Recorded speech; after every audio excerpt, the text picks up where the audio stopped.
کہ ماہ رمضان کی آمد ہے، جہاں ہم نے بھوکا پیاسا رہنا ہے، جہاں ہم نے انشاءاللہ اپنے آپ کو گناہوں سے بچانا ہے، وہاں ماہ رمضان کو ماہ صبر بھی کہا گیا۔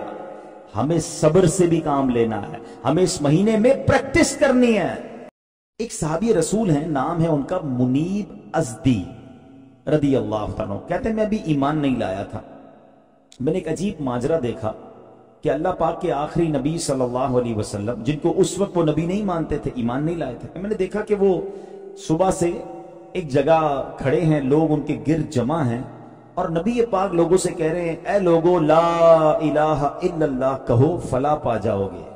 اسلام کی دعوت دے رہے تھے، اللہ کی طرف بلا رہے تھے، مگر جو لوگ جمع تھے نا وہ ان کی باتیں نہیں سن رہے تھے، وہ ان کو برا بھلا کہہ رہے تھے، معاذ اللہ گالیاں نکال رہے تھے، کوئی بٹی اٹھا کے پھینک رہا تھا۔ وہ کہتے میں دیکھتا رہا کہ یہ دوپہر تک کنٹینیو لوگوں کو اللہ کی طرف بلاتے رہے، اور لوگ اس کے رپلائی میں ان کی بات ایکسپٹ کرنے کی بجائے ان پر معاذ اللہ زیادتیاں کر رہے ہیں، گالیاں دے رہے ہیں، برا بھلا بیچارے مٹی اڑا رہے ہیں۔ کہتے جب دوپہر ہوئی تو لوگ آگے پیچھے ہوئے تو میں نے دیکھا ایک خاتون آئیں، پانی لے کر آئیں، نبی پاک کے چہرے پر پانی ڈال کر پانی سے چہرے مبارک کو دھلایا، اور نبی پاک اس عورت سے کہہ رہے ہیں کہ اے بیٹی غمزدہ نہ ہو، یہ خوف مت کرنا کہ یہ لوگ تمہارے والد پر غالب آ جائیں گے۔ وہ کہتے ہیں میں اس خاتون کو نہیں پہچانا، تو میں نے پوچھا یہ کون ہے؟ تو لوگوں نے بتایا کہ یہ ان کی صاحبزادی حضرت زینب رضی اللہ تعالیٰ عنہ۔ اب یہ واقعہ تو سن لیا ہم نے، مگر میسج کیا ہے؟ ہمارے آقا کون ہیں؟ اللہ کے حبیب ہیں صلی اللہ علیہ وسلم، وہ وجہ تخلیق کائنات ہے جن کی سبب یہ ساری دنیا بنائی گئی ہے۔ ٹھیک ہے، بلا کس کی طرف رہے ہیں؟ اللہ کی طرف بلا رہے ہیں، رپلائی میں کیا مل رہا ہے؟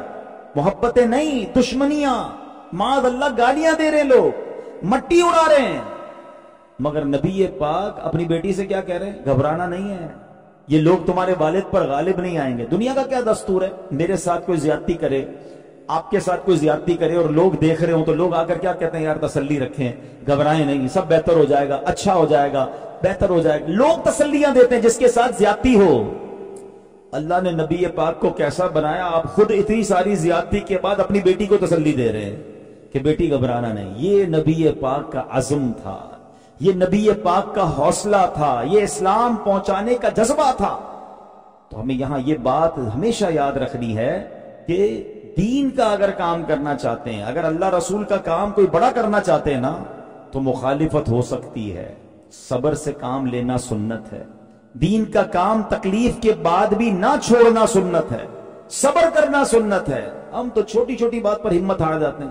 اب مثال کے طور پہ ہم نے دوستوں نے مل کر کوئی پلان کیا کہ کوئی اچھا کام کرتے ہیں، اور جیسے ہی کام شروع کیا کسی نے حوصلہ نہیں بڑھایا یا کسی نے ہمت توڑ دی، بندہ کہتا ہے بھائی مجھے کیا ضرورت ہے کام کرنے، کوئی ساتھ ہی نہیں دے رہا ہے، میں تو مسجد بنانے چلا تھا کوئی ساتھ نہیں دے رہا، بھائی میں کیوں کروں، بھائی میں یہ فلاں نیکی کا کام کیوں کروں، میں جناب یہ اچھا کام لوگ چھوڑ دیتے ہیں کہ یار لوگ حوصلہ نہیں بڑھا رہے۔ ایسا نہیں ہوگا۔ جب بھی دین کا آپ کام کریں گے نا، جب بھی اچھا کام کریں گے، آپ کو ڈسکریج کرنے والے لوگ ملیں گے، اور یہ ابھی سے نہیں، یہ سارے نبیوں کے ساتھ ہوا ہے۔ آپ انبیاء کی ہسٹری اٹھائیں نا، سرکار دو عالم علیہ السلام سے پیچھے بھی چلے جائیں۔ حضرت نوح علیہ السلام نے 950 سال عبادت کی، 200 سال لوگوں کو اللہ کی طرف بلایا، 80 لوگ ایمان لائے۔ اتنا مارتے تھے کہ کئی بار تو آپ بے ہوش ہو گئے، وہ سمجھے آپ کا انتقال ہو گیا، چھوڑ کے چلے جاتے تھے۔ حضرت موسیٰ کے ساتھ کیا کیا فرعونیوں نے؟